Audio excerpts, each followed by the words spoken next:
దేవునికి స్తోత్రం. మన ప్రభును ప్రియరక్షకుడైన యేసుక్రీస్తు నామములో కూడిచి వచ్చిన మీ అందరికీ నా హృదయపూర్వక వందనాలు. అందరికీ వందనాలు. ఎత్తనా ఈ పక్కలందరూ కూడా వందనాలు చెప్పండి. దేవుడు మనందరూ కూడా గతిచ్చిన నెల నుంచి నెల వరకు మనందరూ కూడా కాచి కాపు మన దేవుడు మనం ఏమిచ్చి రుణం తెచ్చుకున్నాం. దేవునికి స్తోత్రం. హల్లెలూయా. ప్రియ దేవుని బిడ్డలారా, శక్తిని సాక్ష్యం చెప్పిన దేవాకుని బట్టి నేను ఎంతో కృతజ్ఞతాస్తుతులు చెల్లించుచున్నాను. అలాగే సాక్షిని బట్టి అలాగే ఎంతో చింత ఉన్నప్పటికీ కూడా దేవుడు మన చింత యావత్తు ఎవరి మీద వేయాలి? ఎవరి మీద వేయాలమ్మా? కీర్తన ఎవరి మీద వేయాలి? నాన్న మీద వేయాలి. దేవునికి స్తోత్రం. హల్లెలూయా. మన చింత యావత్త ఎవరు తీరుస్తాడు?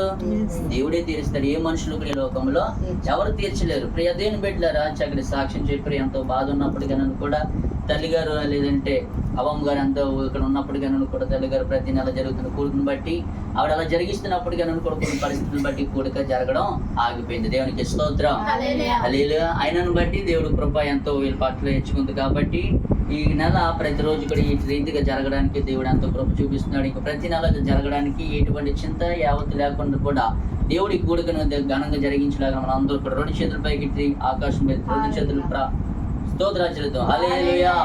దేవునికి స్తోత్రం. హల్లెలూయా. అలాగే కీర్తన బట్టి కూడా ప్రార్థన చేయండి. బిడ్డకి ఒంట్లో బాలేదని చెప్పారు. ఎంత చదువుతానో కూడా బిడ్డ ఏం చదువుతుందంట? కాలేజీలు ఇచ్చిన వర్క్స్ని బట్టి చదువుతుంది. ఎంతో రికార్డులు రాసినప్పటికీ నన్ను కూడా ఇంత కాలేజ్కి వెళ్ళి రాగానే కళ్ళు తిరిగి పడిపోయింది. ఆమె ఆ బెడ్ గురించి ప్రార్థించేది. నరాల వీక్నెస్ అని చెప్పారు.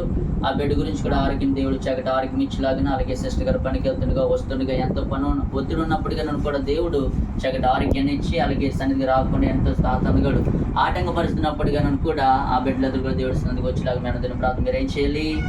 జ్ఞాపకం చేసుకోవాలి. దేవునికి స్తోత్రం. హల్లెలూయా. అలాగే శివానేను అలాగే కుమారుడు వీళ్ళిద్దరూ పొరుగురు పనికి వెళ్ళారు.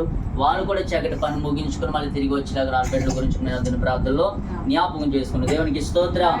హల్లెలూయా. ఒక 3 మాటలు చెప్పి నేను త్వరగా వాక్యాన్ని ముగించాలని ఆశపడుతున్నాను. చదువుదాం, వాక్య భాగానికి వెళ్ళిపోతాం.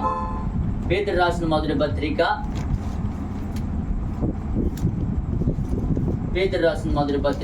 5వ అధ్యాయము 7వ వచనం. పేతురు రాసిన మొదటి పత్రిక 5వ అధ్యాయము 7వ వచనం చదువుతాం.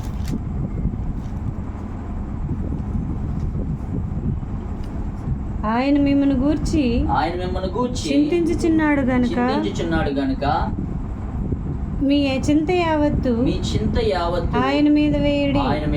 నిబ్బరమైన బుద్ధి గలవారై మెలకువగా ఉండుడి. మీ విరోధి అయిన అపవాది గర్జించు సింహము వలె ఎవరిని మృంగుదునా అని వెదకుచూ తిరుగుచున్నాడు. చాలు చిన్న ప్రార్థన చేసుకుందాం. చాలా వచ్చుతో మహాగణుడా మోహనకు నీకు వందనాలు ఆయన.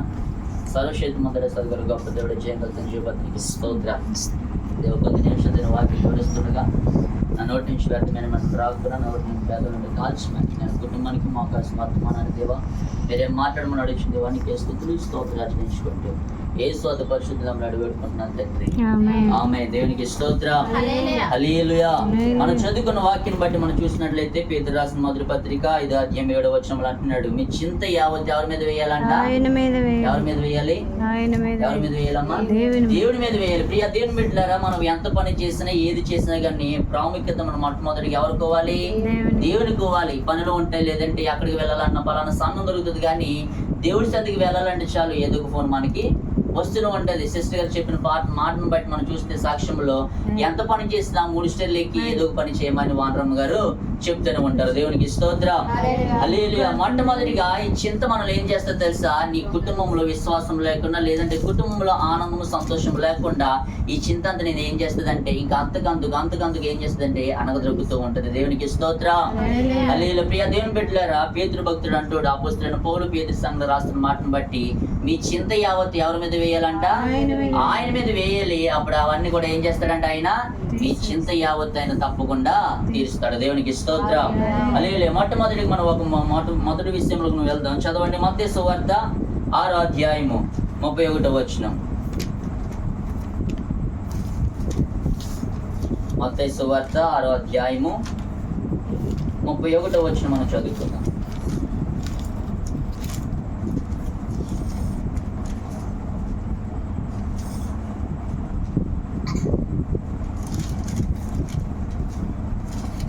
కాబట్టి ఏమి తిందుమో ఏమి ఏమి త్రాగుదుమో ఏమి ధరించుకుందామని చింతింపకుడి. అన్యజనులు వీటన్నింటి విషయమై విచారింతురు. దేవునికి స్తోత్రం. దేవునికి స్తోత్రం. హల్లెలూయా. ప్రియ దేవుని బిడ్డలారా, ఇక్కడ మనం చదువుకున్నాం కదా, మన చింత యావత్ ఎవరి మీద వేయాలంట? ఆయన మీద వేస్తే మనకున్న చింతలు గాని, వ్యాధులు గాని, బాధలు గాని ఇవన్నీ కూడా ఎవరు తీరుస్తాడు తెలుసా? మనం నమ్ముకొని మన దేవుడు ఆయనే తీరుస్తాడు. దేవునికి స్తోత్రం. హల్లెలూయా. సిస్టర్ గారికి ఎంతో చింత, ఎంతో వేదన, ఎంతో బాధ ఉన్నప్పుడు కనుక కూడా ఇదంతా ఎలా తీర్చాలి? ఈ కుటుంబంలో చూస్తే సంతోషం లేదు, సమాధానం లేదు, లేదంటే ఆరోగ్యం లేదు. మేము ఎంత కష్టపడుతున్నప్పుడు కనుక కూడా ఏదో ఒక సమస్య మమ్మల్ని వెంటాడుతూ ఉంది. దేవునికి స్తోత్రం. హల్లెలూయా. ఆయన అంటున్నాడు కదా మత్తయి సువార్త 6వ అధ్యాయము 31వ వచనంలో, కాబట్టి ఏమి తిందుమా, ఏమి త్రాగుదుమా, ఏమి ధరించుకుందుమా అని చింతపడకుడి. ప్రియ దేవుని బిడ్డలారా, మనకి తినడానికి ఏమీ లేనప్పుడు ఒక స్థితిలో దేవుడు మనల్ని ఒకనొక స్థితి నుండి ఒకనొక స్థితి మనల్ని ఏం చేస్తాడో తెలుసా? మీ చింత యావత్ ఆయన మీద వేస్తే ఆయన అంటున్నాడు కదా, ఏమి తిందుమా, ఏమి త్రాగుదుమా, ఏమి ధరించుకుందామని మనం ఏం చేస్తామో తెలుసా? చింతపడుతూ ఉంటాం. ఈ రోజుకి ఈ పూట మనకి ఏది లేదు కదా, ఎలా తింటాము, ఎలా త్రాగుతాము, లేదంటే ఎలాగ మనకి ఆహారం దొరుకుతుందో మనం ఏం చేస్తామంటే చింతపడుతూనే ఉంటాం. కానీ ప్రియ దేవుని బిడ్డలారా, ఆయన అంటున్నాడు కదా, అపోస్తలుడైన పౌలు పేతురు సంఘానికి రాస్తున్న మాటను బట్టి మీ చింత యావత్ ఎవరి మీద వేయాలి? ఆయన మీద వేయాలని అంటున్నాడు. మీ చింత యావత్ ఆయన మీద వేస్తే ఆయన అంటున్నాడు కదా, అన్యజనులు వీటన్నిటి విషయమై విచారించరు. రే, దేవుడు ఎలా తింటున్నారా, వీళ్ళ కుటుంబానికి ఎలా ఆదరిస్తున్నారు, దేవుడు వీళ్ళకి తోడున్నాడు కాబట్టి వీళ్ళ చింత యావత్ ఎవరి మీద వేశారంట? దేవుడి మీద వేశాడు కాబట్టి వీళ్ళ చింత యావత్ కూడా దేవుడు ఒక్కడే వీళ్ళ చింత తీరుస్తున్నాడు. దేవునికి స్తోత్రం. హల్లెలూయా. మనకున్న సమస్యలు కానీ, లేదంటే మనకున్న ఇబ్బందులు కానీ, ఇరుకులు కానీ ఏదైనా సరే మనం ఎవరి మీద వేయాలి? దేవుడి మీద వేస్తే దేవుడు ఖచ్చితంగా మన చింత యావత్ అని తప్పకుండా తీరుస్తాడు. మొదటి విషయం మనం చూసినట్లయితే, నీ విశ్వాసాన్ని దేవుడు ఏం చేస్తున్నాడో తెలుసా? లేదంటే ఈ చుట్టుపక్కల ఉన్న జనం కానీ, లేదంటే పనికి వెళ్తున్న వానరమ్మ గారు వీళ్ళందరూ అనుకుంటారు, నువ్వు ప్రతిరోజు ఆదివారం సన్నిధికి వెళ్ళిపోతావు, ఈ కొద్ది నిమిషాలు దేవుడు పని చేస్తే ఈ పని చేసి నువ్వు త్వరగా ఇంటికి వెళ్ళిపోద్ది కానీ అని అంటూ ఉంటారు. కానీ మన విశ్వాసం అనేది ఏం చేస్తుంది తెలిస్తే దెబ్బ తీస్తూ ఉంటది. దేవునికి స్తోత్రం. లేదు, అప్పటి వరకు మన విశ్వాసాన్ని కాపాడుకుంటున్నాం. కరెక్ట్గా దేవుడి సందికి వెళ్ళడానికి మనకి ఏం చేస్తుంది తెలుసా? ఈ చింతలన్నీ కూడా, ఆటంకాలన్నీ కూడా ఏం చేస్తాయి అంటే ఈ చుట్టూ అలుముకుంటూ ఉంటే అప్పుడే నీ విశ్వాసాన్ని నువ్వేం చేయాలి? ఇంకొన్ని దేవుడి సందిలో ఇంకెదిగింపు చేసుకోవాలి. కానీ మన పరిస్థితులను బట్టి మనం ఏం చేస్తాం తెలుసా? ఈ విశ్వాసాన్ని పనులు బట్టి మనము పక్కన పెడుతూ ఉంటాం. దేవునికి స్తోత్రం. హల్లెలూయా. ప్రియ దేవుని బిడ్డలారా, మన చింత యావత్తు కూడా ఎవరి మీద వేయాలంట? దేవుడి మీద వేస్తే ఆయన అంటున్నాడు, విశ్వాసం దెబ్బతీస్తుంది చింత. మొదటిగా ఏం చేస్తుందంట? విశ్వాసాన్ని దెబ్బతీస్తుంది. ఈ విశ్వాసం మనం కాపాడుకోవాలంటే ఏం చేయాలి? మన చింత యావత్ ఎవరి మీద వేయాలంట? దేవుడి మీద వేస్తే ఈ విశ్వాసాన్ని 100 ఆశీర్వాదంతో దేవుడు ఎక్కువ చేస్తాడు. దేవునికి స్తోత్రం. హల్లెలూయా. రెండో మాట మనం వచ్చినట్లయితే అదే మత్తయి సువార్త 13వ అధ్యాయము 22వ వచనం మనం చదువుకుందాం. మత్తయి సువార్త 13వ అధ్యాయము. ముండ్ల పొదల్లో మెత్తబడిన వాడు వాక్యం వినవాడే గాని ఐహిక విచారము ధనమోహమును ఆ వాక్యమును అణిచివేయను గనుక వాడు నిష్ఫలుడవును. చాలండి. దేవునికి స్తోత్రం. హల్లెలూయా. మత్తయి సువార్త 13వ అధ్యాయము 21వ వచనం మనం చదువుకున్నది కాబట్టి మరొకసారి చదవండమ్మా. 22. ముండ్ల పొదలలో విత్తబడిన వాడు వాక్యం వినువాడే గాని ఐహిక విచారమును ధనమోసమును ఆ వాక్యమును అణిచివేయును గనుక వాడు నిష్ఫలుడగును. కిందకి చదువుతాం. మంచి నేలను విత్తబడిన వాడు వాక్యము విని గ్రహించువాడు అట్టివారు సఫలులై ఒకడు 100 ఒకడు 60 ఒకడు 30 ఫలించినను. కిందకి ఆయన మరి ఒక ఉపమానం వారితో చెప్పాను. ఏమనగా పరలోక రాజ్యము తన పొలములో మంచి విత్తనము విత్తన యొక్క మనుష్యుని పోలి ఉన్నది. మనుష్యులు నిద్రించుచుండగా అతని శత్రువు వచ్చి గోధుమల మధ్యను గురుగులను విత్తిపోయెను. మొలకలు పెరిగి గింజ పట్టినప్పుడు గురుగులు కూడా అగపడెను. అప్పుడు ఇంటి యజమాని దాసులు అతని యొద్దకు వచ్చి అయ్యా నీవు నీ పొలములో మంచి విత్తనములు విత్తితివి కదా, అందులో పురుగులు ఎక్కడి నుండి వచ్చినవని అడిగిరి. ఇది శత్రువు చేసిన పని అని అతడు వారితో చెప్పగా ఆ దాసులు మేము వెళ్లి వాటిని పెరికి కూర్చుట నీకు ఇష్టమా అని అతన్ని అడిగిరి. అందుకు అతడు వద్దు, పురుగులను పెరుగుచుండగా వాటితో కూడా ఒకవేళ గోధుమలను పెళ్లగింతురు, కోతకాలం వరకు రెండింటినీ కలిపి ఎదగనీయుడి. కోతకాలం మందు గురుగులను ముందుగా కూర్చి వాటిని కాల్చి దేవునికి స్తోత్రం. మత్తయి సువార్త 13:22 సెలవిస్తున్న మాట మనం చూసినట్లయితే, ముండ్ల పొదలలో విత్తబడిన వాక్యము వినువాడే గాని ఐహిక విచారమును ధనమోసమును ఆ వాక్యము అణిచివేయను గనుక వాడు ఏం చేస్తాడంట? నిష్ఫలుడగును. మంచి నేలను విత్తబడిన వాక్యం విని గ్రహించేవాడు అట్టి వారు సఫలులై ఒకడు 100 అంతలు, ఒకడు 60 అంతలు గాను, ఒకడు 30 గాను ఫలించవచ్చును. దేవునికి స్తోత్రం. దేవుడికి ఒక్కొక్కరికి ఒక తలంత ఇచ్చినప్పుడు ఆ తలంతులు బట్టి మనం ఏం చేయాలి? దేవుని సందు మనం వాడబడుతూ ఉండాలి. కానీ ప్రియ దేవుని బిడ్డలారా, ఇక్కడ మనం చూసినట్లయితే ఒకడికి 100 అంతలు గాను, ఒకడికి 60 అంతలు గాను, ఒకడికి 30 అంతలు గాను దేవుడు ఫలించమని చెప్తుంటే వీళ్ళందరూ కూడా మొండల పదలు వేసిన వాక్యం బట్టి, లేదంటే వాళ్ళ విశ్వాసాన్ని బట్టి వాళ్ళు ఏం చేస్తారో తెలుసా? దేవుడే మాకు ఇవన్నీ కూడా ఎక్కువ ఇస్తున్నాడు, లేదంటే ఎన్నో శ్రమలు బట్టి మేము ఇక్కడ అణిచివేస్తున్నప్పుడు కనుక కూడా మా విశ్వాసం మేము ఏం చేయాలి? కాపాడుకోవాలి. మా విశ్వాసాన్ని ఇంకా దేవుడి సందులో ఇంకా ఎక్కువ చేసుకోవాలి. కానీ మా విశ్వాసాన్ని ఎక్కడ మేము పోగొట్టుకోకూడదని ఇక్కడ భక్తులు సెలవిస్తున్నాడు. దేవునికి స్తోత్రం. అలాగే మత్తయి సువార్త మనం చూసినట్లయితే ఈ వాక్యం ఎక్కడ ఉంటుందంట? 22 ముండ్ల పొదలలో విత్తబడిన వాక్యము వినువాడే గాని ఐహిక విచారమును ధనమోసమున వాక్యమును అణిచివేయును. ప్రియ దేవుని బిడ్డలారా, వాక్యం చెప్తున్నప్పుడు కనుక కూడా ఈ వాక్యం ఏం చేస్తుంది తెలుసా? ప్రతి రోజు వాక్యం వింటున్నాం కదా, ప్రతిరోజు అక్కడ వాక్యం సన్నిధులు వింటున్నాం, లేదని పలానా పాస్టర్ మనకు చెప్తున్న ఈ వాక్యం బట్టి కూడా ఎవరో ఒకరు ఈ వాక్యం వింటున్నాం కదా, నీ జీవితంలో ఖచ్చితంగా కార్యం జరుగుతుందా? లేదంటే కార్యం జరుగుతున్నప్పుడు కనుక కూడా దేవుడి సన్నిధిని నువ్వు వెళ్తున్నావా? విశ్వాసం నువ్వు కాపాడుకుంటున్నావా? వాక్యం విన్నప్పుడు కనుక కూడా ఏదో ఒక వేదన, ఏదో ఒక శ్రమ నన్ను ఇంకా కూడా కృంగదీస్తుంది. కానీ ఈ చింత కూడా మమ్మల్ని ఏం చేస్తుందో తెలుసా? ఇక్కడ దేవుడి సంధికి వెళ్ళలేకుండా, లేదంటే దేవుడు మేము ఎదగలేకుండా, మా కుటుంబం అంతా కూడా ఎక్కడో దిక్కు మేము ఉంటున్నాము, కానీ దేవుడు ఎందుకు గడపలేకపోతున్నాం? దేవుడి సంధి మేము ఎందుకు ఆయన సంధికి గోచరలేకపోతున్నాం? మన మాటను బట్టి ఆయన సంధి మేము ఎలాగుండా తెలుసా? విశ్వాసం బట్టి మనం ఏం చేయాలి? మన చింత ఎవరి మీద వేయాలంట? ఆయన మీద వేయాలి. దేవునికి స్తోత్రం. మొదటిగా నీ విశ్వాసాన్ని ఏం చేయాలి? నువ్వు కాపాడుకోవాలి. ఏం చేయాలంట?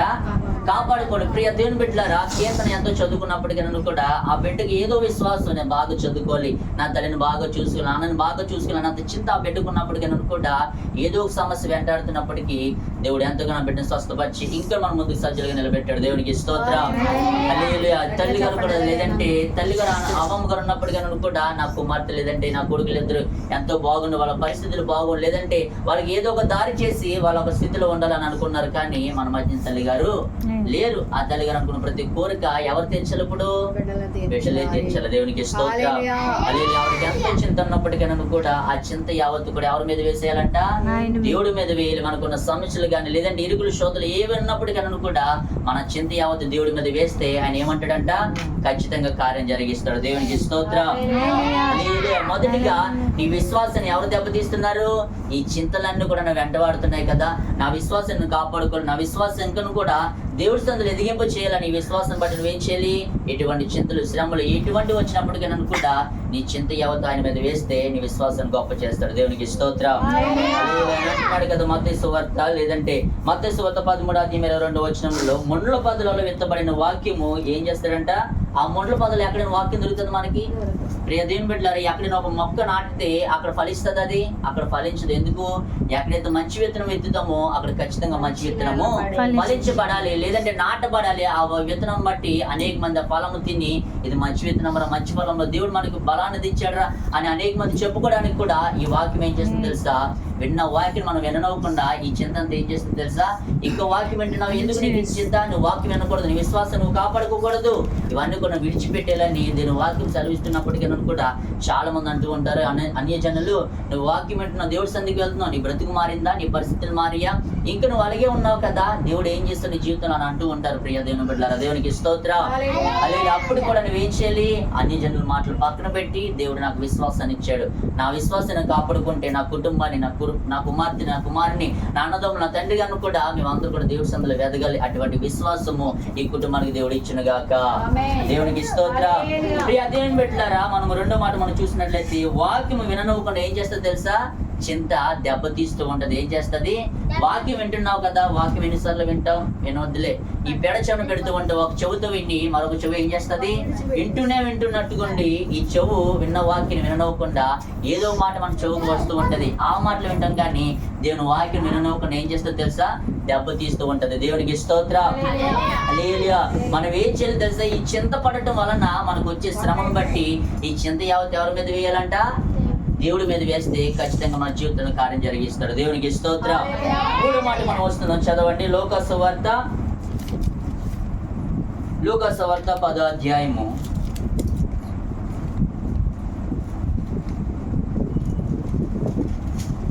లూకాసు వార్త 10వ అధ్యాయము 40వ వచనం చదువుతాం. మార్త విస్తారమైన పని పెట్టుకున్నట్టు చేత తొందరపడి ఆయన యొద్దకు వచ్చి ప్రభువా, నేను ఒంటరిగా పని చేయుటకు నా సహోదరు నన్ను విడిచిపెట్టినందున నీకు చింత లేదా? నాకు సహాయం చేయమని ఆమెతో చెప్పమనెను. చూడండి, దేవునికి స్తోత్రం. హల్లెలూయా. ఇక్కడ మనం మార్త మరియ మనం చూసినట్లయితే యేసుక్రీస్తు ప్రభుల వారు రానే వచ్చారు. ఎవరింటికి? మార్త మరియమ్మల ఇంటికి వస్తే అక్కడ ఏం చేసిందంటే మార్త విస్తారమైన పని పెట్టుకుంది. ఎందుకు? దేవుడు ఖచ్చితంగా మా ఇంటికి వస్తాడు, ఆయన రాగానే మా జీవితంలో కార్యం జరిగిస్తాడన్న మాటను బట్టి చూస్తే అక్కడ మార్త విస్తారమైన పని పెట్టుకొని మరి ఏం చేసిందంట? దేవుడు చెబుతున్న ప్రతి ఒక్క మాట ఆమె శ్రద్ధగా విని మా జీవితంలో కార్యం జరిగిస్తాడు అన్న మాటను బట్టి ఇవి చూస్తుంటే మా కుటుంబంలో ఏమి లేదు, సంతోషం లేదు, సమాధానం లేదు. ఎప్పుడు చూస్తున్నా ఏదో ఒక సమస్య మమ్మల్ని వెంటాడుతున్నాం అన్న మాటను బట్టి ఏమని అంటుంది ఆ 40వ వచనంలో, మార్త విస్తారమైన పని పెట్టుకున్నట్టు చేత తొందరపడుచున్నది. ఆయన యొద్దకు వచ్చి, ప్రభువా, నేను ఒంటరిగా పని చేయుట నా సహోదరికి నన్ను విడిచిపెట్టినందుకు నీకు చింత లేదా? ఎవరికి లేదంటే చింత? ప్రభువారికి చింత లేదా?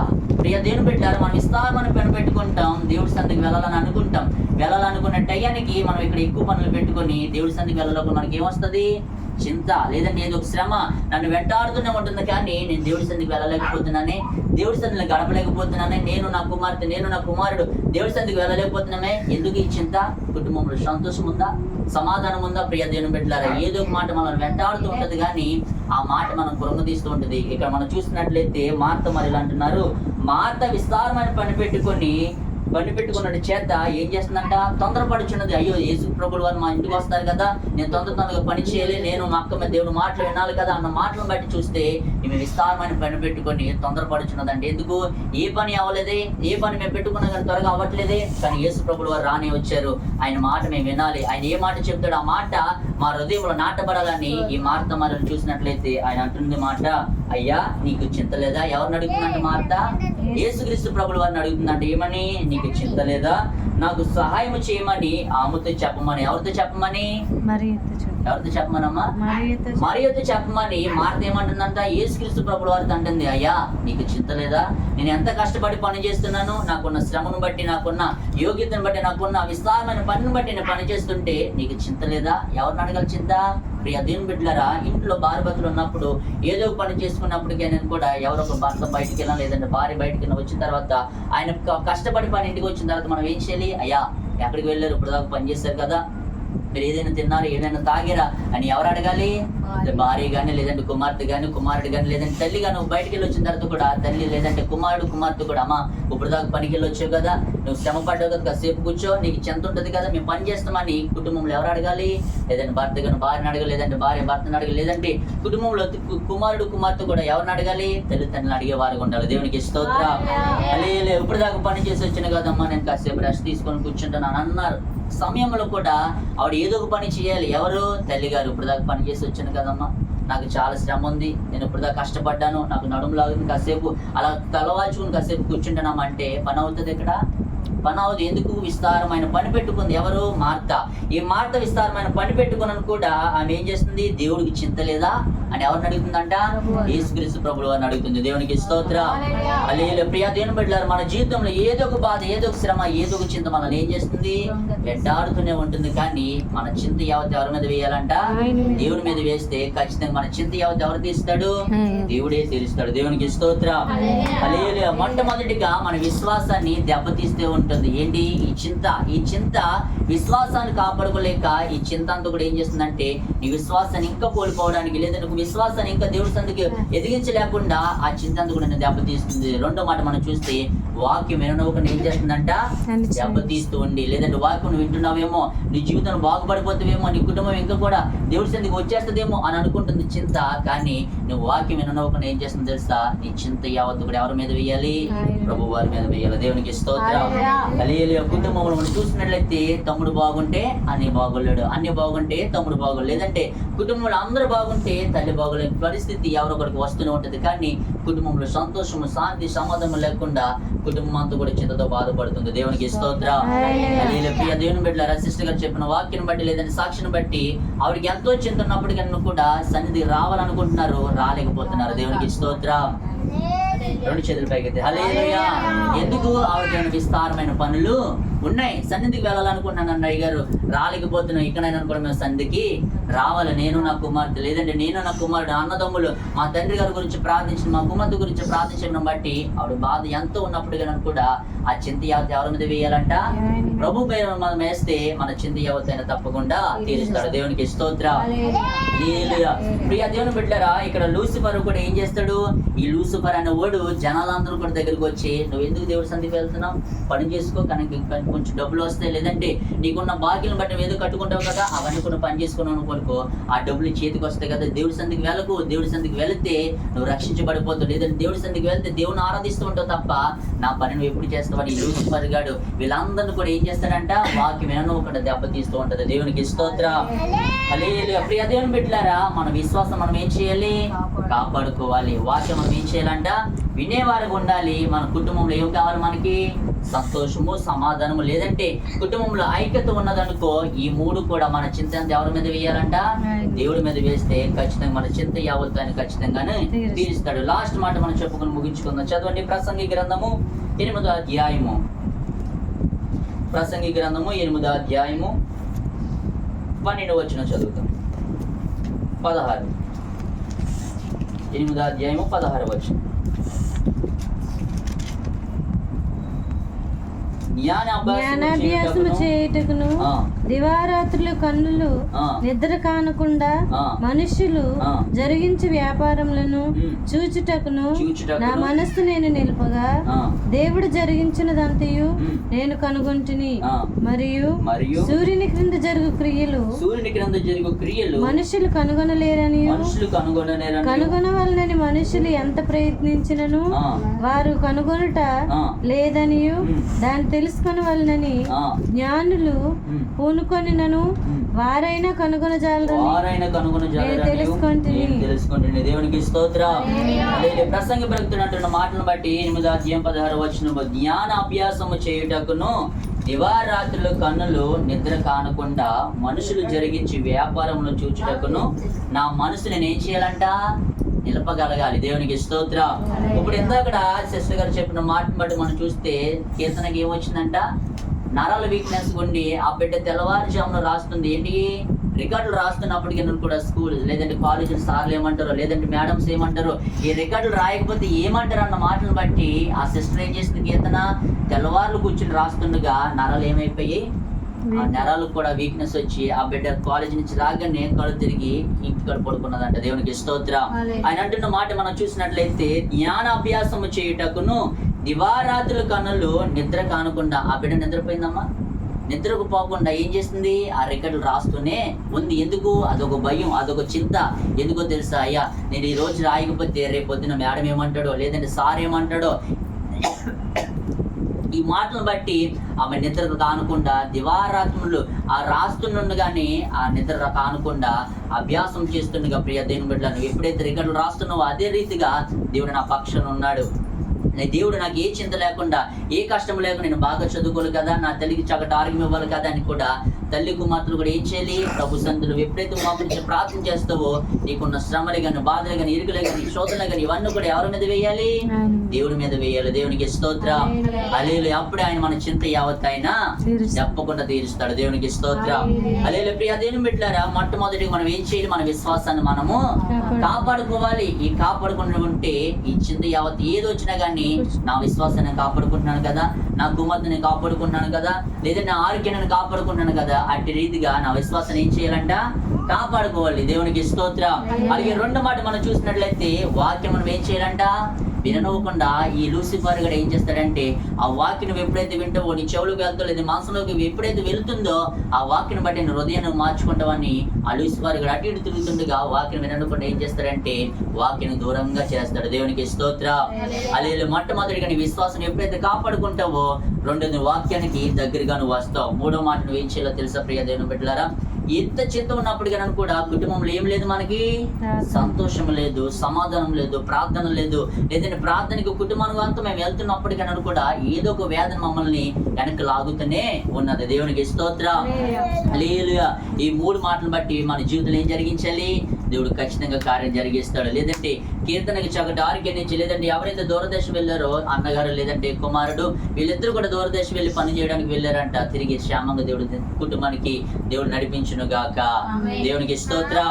ప్రియ దేవుని బిడ్డలారా, మనం ఏం చేయాలంట? మొట్టమొదటి మన విశ్వాసాన్ని మనము కాపాడుకోవాలి. రెండోది వాక్యానికి దూరంగా కాకుండా దేవునికి దగ్గరికి మనం వచ్చినట్లయితే ఈ లూసిఫర్ అన్నవాడు ఎవడు కూడా మన వాక్యాన్ని విననవ్వకుండా చేయడు. దేవునికి స్తోత్రం. మూడో మాట మనం చూసినట్లయితే కుటుంబం మనకి ఏం కావాలి?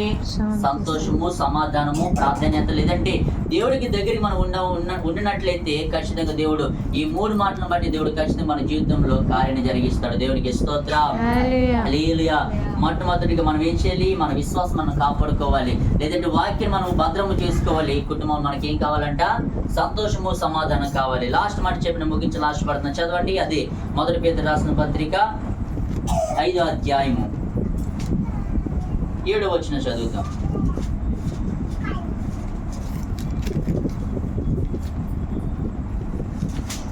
ఆయన మిమ్మల్ని గూర్చి చింతించుచున్నాడు గనుక మీ చింత యావత్తును ఆయన మీద వేయుడి. నిబ్బరమైన బుద్ధి గలవారై మెలకువగా ఉండుడి. మీ విరోధి అయిన అపవాది గర్జించు సింహము వలె ఎవరిని మింగుదునా వెదకుచు తిరుగుచున్నాడు. చాలండి. దేవునికి స్తోత్రం. హల్లెలూయా. ఇక్కడ అంటున్న మాట ఆయన మిమ్మల్ని గూర్చి ఏం చేస్తున్నాడంట? చింతించుచున్నాడు. మన గురించి ఎవరైనా చింతించుతారా? ఎవరైనా మన గురించి ఆమె ఎటువైపోతుంది మనకేంటి, ఆ కీర్తన ఏమైపోతుంది మనకేంటి, వాళ్ళ అన్నదమ్ములు ఏమైపోతుంది మనకేంటి అని ఎవరైనా అంటే మనకి బాధ ఉంటుందా? మన దేవుడు మన గురించి ఏం చేస్తున్నాడంట? ఆయన చింతపడుచున్నాడు. మన చింత యావత్ ఎవరి మీద వేయాలి? ప్రభు మీద వేయాలి. దేవునికి స్తోత్రం. హల్లెలూయా. చింత అంటే ఎవరికి ఉంటది? అక్కగారికి, లేదంటే సిస్టర్ గారికి ఉంటుంది. నా అన్నయ్య లేదంటే నా కుమారుడు ఎక్కడికి వెళ్ళారు, వాళ్ళు క్షేమంగా తిరిగి ఎక్కడికి రావాలనుకుంటా? ఇంటికి తిరిగి రావాలి. ఆ చింత బాధ ఎవరికి ఉంటుంది? కుటుంబంలో దేవ్యాక ఉన్నప్పటికైనా కూడా మన చింత యావత్ ఎవరి మీద వేయాలంటే నువ్వు నేను నమ్ముకున్న మన నజరక్షుడైన దేవుడి మీద మనం వేస్తే ఖచ్చితంగా మన చింత యావత్తైనా తప్పకుండా తీరుస్తాడు. దేవునికి స్తోత్రం. హల్లెలూయా. ప్రియ దేవుని బిడ్డలారా, నువ్వు ఎటువంటి చింత కలిగినా, ఎటువంటి శ్రమ కలిగినా నీ చింత యావత్ ఆయన మీద వేయి. నీ విశ్వాసం దేవుడు కాపాడుతాడు. లేదంటే నీ వాక్యం వింటుండగా ఆ వాక్యం విననవ్వకుండా సాతాను గాడు ఎప్పుడైతే నీ దగ్గరకు వస్తున్నాడో ఆ చింత ఎంత కూడా ఆయన మీద వేస్తే వాక్యం వినేవారుగా దేవుడు చేస్తాడు. కుటుంబంలో ఎప్పుడైతే సంతోషము, సమాధానం లేకుండా ఉంటున్నావో ఖచ్చితంగా దేవుడు ఆ చింత అంతా తొలగించి కుటుంబంలో సంతోషము, సమాధానం ఇచ్చేలాగా నా దేవుడు ఖచ్చితంగా మన దేవుడు ఖచ్చితంగా కార్యం జరిగిస్తాడు. దేవునికి స్తోత్రం. హల్లెలూయా. ప్రియ దేవుని బిడ్డలారా, ఈ మూడు మాటలను బట్టి మనం ఏం చేయాలి? మొట్టమొదటిగా మన విశ్వాసాన్ని మనము కాపాడుకోవాలి. కుటుంబంలో మనకి ఏం కావాలి? సంతోషము, సమాధానము. లేదంటే దేవుడికి ముందు మనం ప్రాధాన్యత ఇచ్చేవారికి మనం ఉండాలి. మూడోది మనం చూసినట్లయితే వాక్యము వినేవారికి ఉండాలి. కుటుంబంలో సంతోషము, సమాధానం దేవుడు మనకి ఇచ్చును గాక. దేవునికి స్తోత్రం. హల్లెలూయా. మనం మూలవాక్యం మనం చదువుకున్నాం. మన చింత యావత్ ఎవరి మీద వేయాలంట? ఆయన మీద వేస్తే ఖచ్చితంగా మన చింత యావత్, మన భారము కానీ, మన వేదన కానీ, లేదంటే ఎటువంటి భారం ఏదైనా మీద ఉన్నదో ఆ భారం అంతా కూడా ఎవరి మీద వేయాలి? దేవుడి మీద ఖచ్చితంగా నువ్వు వేస్తే ఆ చింత యావత్తు దేవుడు మన చింత బాధ్యతలన్నీ తీరుస్తాడు, మన కష్టాలన్నీ తీరుస్తాడు, మనకున్న ఇబ్బందులు శ్రమలు కానీ దేవుడే మనకి తీరుస్తాడు తప్ప ఈ లోకంలో ఏ మనుషులు మనకి తీర్చడు. ఏ నరుడు మన దగ్గరికి వచ్చి నీకేమైనా చింత ఉందా, నీకేమైనా బాధ ఉందా, ఇది ఈ డబ్బులు తీసుకుని నువ్వు శ్రమ పడుతున్నావు కదా ఇవి ఇచ్చుకో అని ఎవడైనా అంటాడా? మనం పొద్దున్న లేచి సాయంత్రం వరకు మనం కష్టపడేది దేనికోసం? ఈ పట్టు కోసం మనం కష్టపడుతున్నాం. దేవునికి స్తోత్రం. అదే రీతిగా నువ్వు కష్టపడే కష్టం కూడా ఒకసారి నువ్వు దేవుడి సంధికి రా, దేవుడి సంధిలో గడుపు. ఒక్క వరకు కూడా దేవుడి సంధిలో మిస్ అవ్వకుండా ఉండినట్లయితే నీ విశ్వాసం నువ్వు కాపాడుకుంటావు. దేవునికి స్తోత్రం. అదే ఎక్కడైనా కూడా ఇక ముందైనా కూడా ఈ కుటుంబం కూడా ప్రత్యేకం దేవుడి సంధికి వచ్చేలాగా మనం అందరం ఏం చేయాలమ్మా? ప్రార్థన చేసి దేవుడి సంధికి వచ్చేలాగా ఆమె విశ్వాసం ఆమె కాపాడేలాగా మనం అందరూ కూడా ప్రార్థన చేయాలి. దేవునికి స్తోత్రం. ఆ వానరమ్మ గారు మనసు మార్చి దేవి ఇప్పుడైనా కూడా దేవుడి సంధికి వెళ్ళు అని ఆ పూట కూడా దేవుడి సంధికి వచ్చేలాగిన ఆ వానరమ్మ గారు మనసు మార్చి దేవుడు ఖచ్చితంగా ఈ జీవితంలో కార్యం జరిగించును గాక. దేవునికి స్తోత్రం. హల్లెలూయా. అట్టి మాటలు దేవుడు మన సంధిలో లేదంటే కుటుంబానికి దేవుడు మనందరిపై దేవుడు కుమ్మరించును గాక. ప్రార్థన చేసుకుందాం, తలలో వంచుదాం, అందరూ ప్రార్థన చేసుకుందాం.